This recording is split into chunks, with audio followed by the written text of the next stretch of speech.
De son fils Flame, on dit qu'il fut le pourfendeur de Skatta, le grand dragon des Eret Mithril. Et les longs serpents ne devaient plus troubler la paix de ce pays par la suite. Eret Mithril, connu sous le nom des montagnes grises, énorme chaîne des montagnes étendues dans le nord du Rhovanion, sont considérées comme les restes des monts de fer pour avoir été levés par Morgoth, Valar corrompu. Lieu dit comme l'un des plus immenses en terre du milieu, il protège la forêt noire du blizzard du Forodwain, grand désert glacé. Très peu de races tenta de traverser dans ces montagnes, aussi bien les orques que tout autre peuple en terre du milieu. Tant bien que mal, il était possible de tenter une traversée sur les nombreux pics élevés en altitude. Pour cela, 2 faces des montagnes furent identifiées. Celle sud comporte 4 passes qui facilitent l'ascension. Cirith Mitlin, Cirith Imminband, Cirith Ordis et Cirith Gomeaglo. Ce dernier est le centre de la chaîne, et aussi le pic le plus élevé. Étendu au pied de ce mont, on découvre un glacier appelé le glacier mourant, et descendant sur les branches desséchées. La face nord, en revanche, comporte de nombreux lacs glaciaires, avec un environnement gris et blanc, à travers les plaines dévastées. Souvent connu comme une demeure et un royaume nain du peuple de Durin, en terre du milieu, il n'en a pas toujours été ainsi.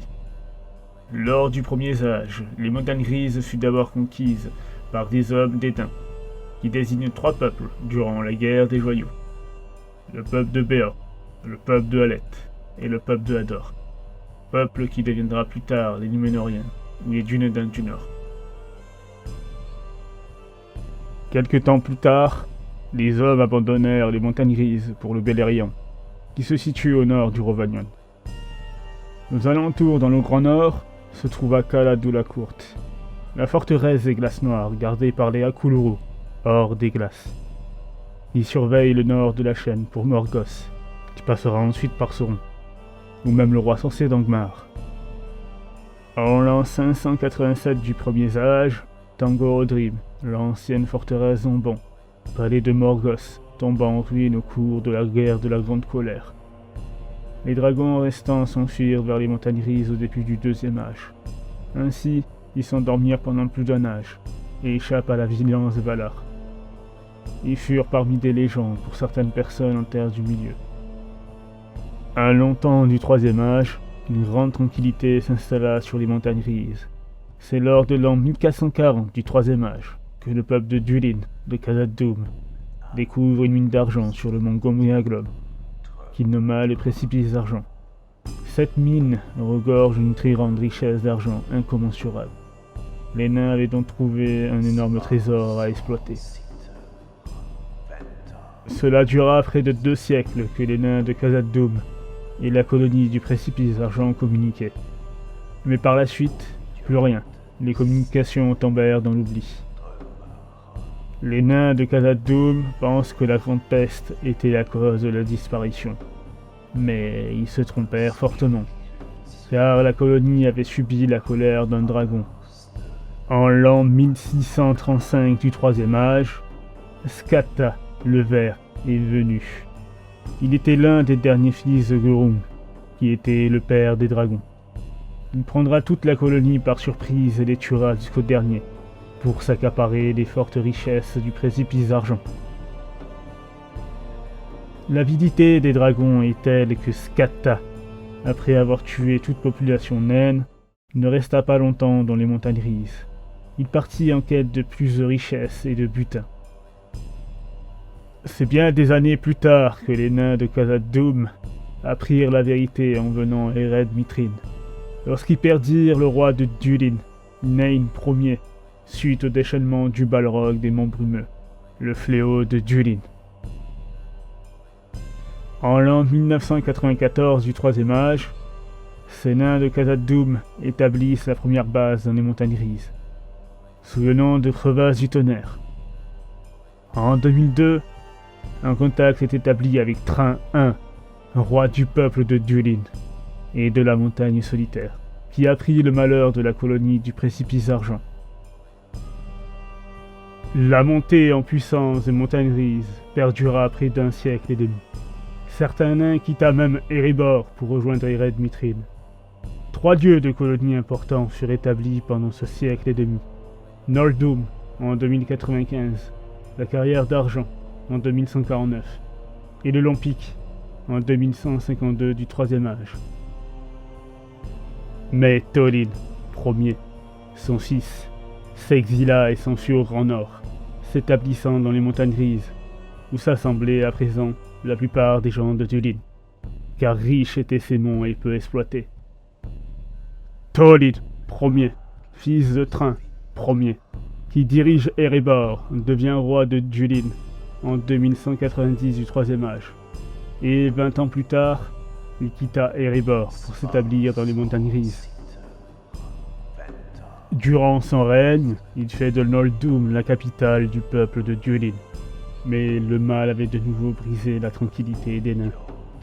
Des orques d'Asharai, qui sont des orques proches du mont Gundabad, alliés d'Angmar, attaquèrent la colonie isolée du Lampic, mais qui par la suite se fera décimer entièrement par les nains des montagnes grises. Ce fut une petite victoire pour le peuple de Dulin. Malgré leur tristesse pour Khazad-dûm, les nains continuent d'accroître leur puissance et richesse pendant près de 400 ans. Mais la durée prospère n'était que de courte durée, car en 2550 du Troisième Âge, des dragons font leur apparition dans les branches desséchées. Et quand un dragon fait son apparition soudain, il tua de nombreux nains en emportant avec lui les corps des défunts. Les nains comprirent que le malheur était de nouveau à leur porte, et commencèrent à se déplacer seulement en étant en grand nombre et lourdement armés. À cause de ces apparitions, leur commerce du sud était rendu impossible avec le Rhovanion. Les nains se retrouvent piégés et isolés dans leurs mines, mais ils persévèrent pour ne pas abandonner leur refuge une fois de plus. Malheureusement, la persévérance ne compte plus. Les jours des nains étaient comptés. En 2563, le dragon Kuza Depra, qui signifie le tueur de nains, fut une attaque dévastatrice avec une puissance sorcellerie. Il est dit qu'il utilisa des sorts immondes pour briser toute volonté et l'esprit de quiconque, et s'en serva redoutablement contre les nains de la crevasse du tonnerre. Beaucoup de nains perdent la vie. Le dragon s'empara de la crevasse du tonnerre, sans bien que mal. Et c'est ainsi que les nains perdirent leur premier lieu. Mais cela ne s'arrêta pas là. C'était sans compter sur le dragon Angurt, connu pour avoir l'un des souffles les plus enflammés et les plus puissants qu'il soit parmi les dragons en terre du milieu, qui chassa les nains des hauts souterrains du Lampic. Toutefois, quand tout espoir furent perdus pour la colonie, la bravoure et le courage d'un petit groupe de nains permit à une grande majeure partie de la colonie de s'enfuir vers Noldum, la capitale.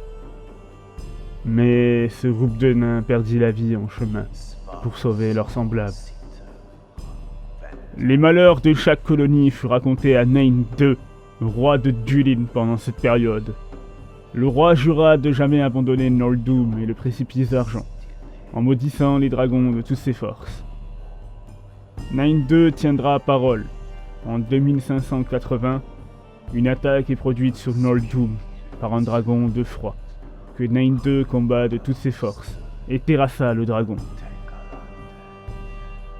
Son règne dura près de 97 ans jusqu'à sa mort en 2585. Mais la chance fut de courte durée, puisqu'Ando Anka viendra abattre la forteresse de nains en 2589 et tua le roi Dain I, fils de Nain II, ainsi que son deuxième fils, Fror, frère de Tror et Ror. C'est ainsi que la salle du trône de Dain I devient l'antre d'Ando Anka, et que les nains se retrouvent sans royaume, une fois de plus, à l'errance dans les terres désolées, peuple jadis puissant. Les nains à l'abandon, la majeure partie retournèrent en Erebor, en suivant Tror, devenu roi de Dulin, alors que d'autres partirent à l'est avec Ror, pour les monts de fer. Sans les nains dans ces régions, les dragons deviennent les maîtres de la région. Mais l'avidité des dragons est très féroce. Voyant les alentours vides et désertés, certains dragons sont pris de jalousie, suite aux trésors accumulés par leurs semblables. Ils commencèrent par se retourner les uns contre les autres, et s'ensuivit un massacre dans les bronzes desséchés. Nombreux d'orques furent témoins et se cachèrent à la vue de ces combats puissants. Certains dragons abandonnèrent la région, chassés par leurs semblables les plus féroces, et retournèrent dans les étendues glacées du nord. Un seul d'entre eux, Smaug le Doré, qui fait partie des dragons attaquant les montagnes grises, laissa ses combats aux faibles dragons. Il apprit les nouvelles richesses d'Erebor, et vient attaquer la montagne solitaire après avoir anéanti et rasé la ville de Dale, ville des hommes située non loin des ports d'Erebor en 2770. Très peu de nains échappent au carnage que Smaug causa dans la montagne solitaire. Les nains fuient jusqu'au monde de fer et sont privés de leur royaume, une fois de plus.